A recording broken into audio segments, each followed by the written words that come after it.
शास्त्री जी आज बीके चौक पर पहुंचे हैं और माता सावित्रीबाई फुले को याद कर रहे हैं। आज क्या अवसर है और जहां एक तरफ आप उनको याद कर रहे हैं, महिलाओं को याद कर रहे हैं, वहीं दुख भी प्रकट कर रहे हैं, क्या है? आज माता सावित्रीबाई फुले का जन्म दिवस है और माता सावित्रीबाई फुले हमारे देश की प्रथम महिला शिक्षिका थी और उन्होंने महिलाओं के आजादी के लिए, उनके अधिकारों के लिए एक समग्र आंदोलन चलाया।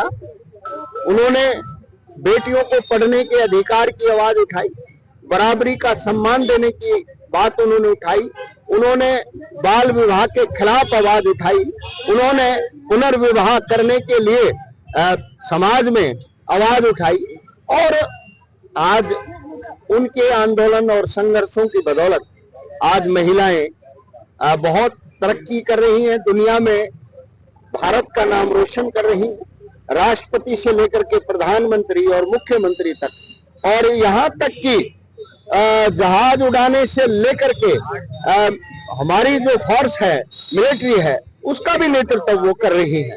तो ये माता सावित्रीबाई फुले के आंदोलन की बदौलत है। लेकिन आज जिस तरीके से सरकारें आम आदमी को सुरक्षा देने में फेल हैं, अभी फरीदाबाद में एक घटना बलात्कार की एक बेटी के साथ थी, वो दर्द से पीड़ित है, उपचाराधीन है, इलाज कराने के पैसे उनके पास नहीं है, कोई भी मंत्री संतरी सरकार का उस परिवार से मिलने नहीं गया, उनकी सुध नहीं ली है। तो ये बड़ा दुख का विषय है, निंदा का विषय है। इसी तरीके से वाल्मीकि बच्चा है बंचारी गांव का, वो भी न्याय के लिए संघर्ष कर रहा है और लोग जो न्याय की बात करने वाले लोग हैं उनको धमकियां दे रहे हैं। तो मैं ये साफ कहना चाहता हूं कि भाई ये देश अंबेडकर का देश है, ये देश भगत सिंह का देश है, यहाँ सबको बराबर जीने का अधिकार है।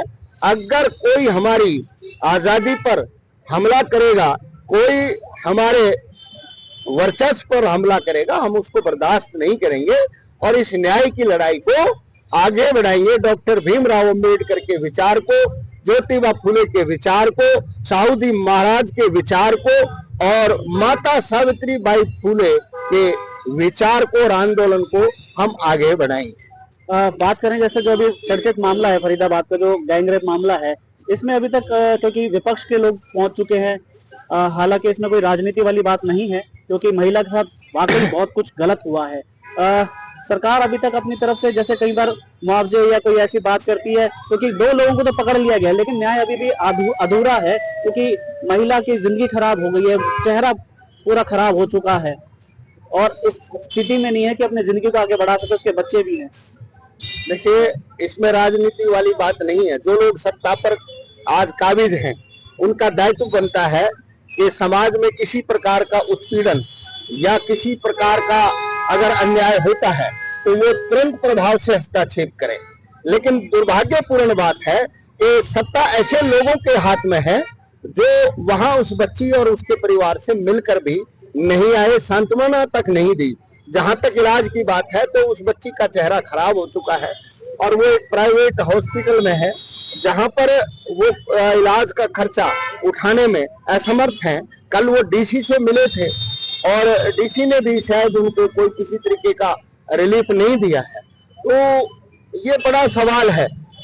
सरकार को चाहिए कि तुरंत प्रभाव से उस बच्ची का इलाज का खर्चा उठाए और उस सरकार के जो लोग हैं वो जाकर के परिवार को सांत्वना दें। और फरीदाबाद में 2 बड़े मंत्री हैं, केंद्रीय राज्य मंत्री भी हैं और कैबिनेट मंत्री भी हैं विपुल गोयल, और राज्य मंत्री भी हैं राजेश नागर, 3 मंत्री हैं, माफ कीजिएगा। एक लाइब्रेरी को लेकर तो एक दिन में 2 उद्घाटन हो जाते हैं, लेकिन एक जब बच्ची के साथ गलत होता है, एक बेटी के साथ गलत होता है, तो कोई भी आगे नहीं आता। क्रेडिट लेने की तो है होड़, लेकिन न्याय दिलाने की, मदद करने के लिए पीछे है। देखिए, ये जो सवाल है, ये सवाल पूरे फरीदाबाद का है, पूरे शहर का है, पूरे प्रदेश का है। आज न्याय के लिए जीवन और मौत से जूझ रही है जो गैंगरेप पीड़िता है, वहां पर सरकार के लोगों का ना जाना सरकार के ऊपर सवाल या निशान लगाता है। और सरकार को ये चाहिए कि वो तुरंत प्रभाव से परिवार को न्याय दे और उसका इलाज का खर्चा उठाए। जहां तक उद्घाटन की बात है तो वो पूरा शहर देख रहा है कि किस तरीके से मारामारी है और किस तरीके से शहर में नंबर बनाने की होड़ लगी हुई है। इस पर मैं ज्यादा बात नहीं कहूंगा, लेकिन हाँ मैं एक बात कहूंगा कि आज पूरे देश का मजदूर, किसान, कर्मचारी, वो आम जनता एक इकट्ठा होने के रास्ते पर चल पड़े हैं और 12 फरवरी को पूरे देश में एक बड़ी हड़ताल भी होने जा रही है।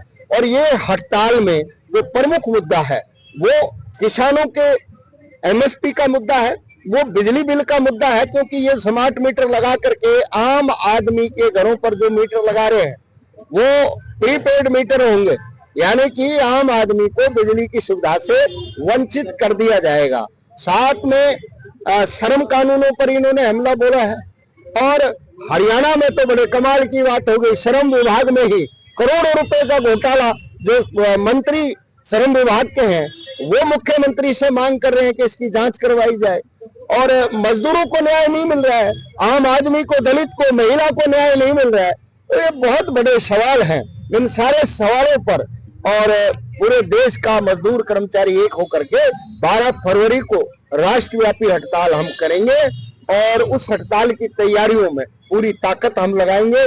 और ये हड़ताल केवल कर्मचारियों को आर्थिक लाभ पहुंचाने के लिए नहीं है, ये हड़ताल केवल कर्मचारियों के मांग मुद्दों के लिए नहीं है, ये हड़ताल इस देश के तमाम नागरिकों के आम जो जन सुविधाएं देने के मुद्दे हैं या आम जो उनको सुविधाएं सरकार द्वारा प्रोवाइड करवाई जाती हैं, उन सब को लेकर के हर एक वर्ग के लिए ये आंदोलन है। और इस आंदोलन को हम सफल बनाएंगे और माता सावित्रीबाई फुले और अंबेडकर के सपनों का भारत का निर्माण हम करेंगे। आगे बढ़ते हुए हम उनके विचारों को अपने जीवन में आत्मसात करेंगे और इस संघर्ष की लड़ाई को रुकने नहीं देंगे। इस संघर्ष की लड़ाई को हम जारी रखेंगे।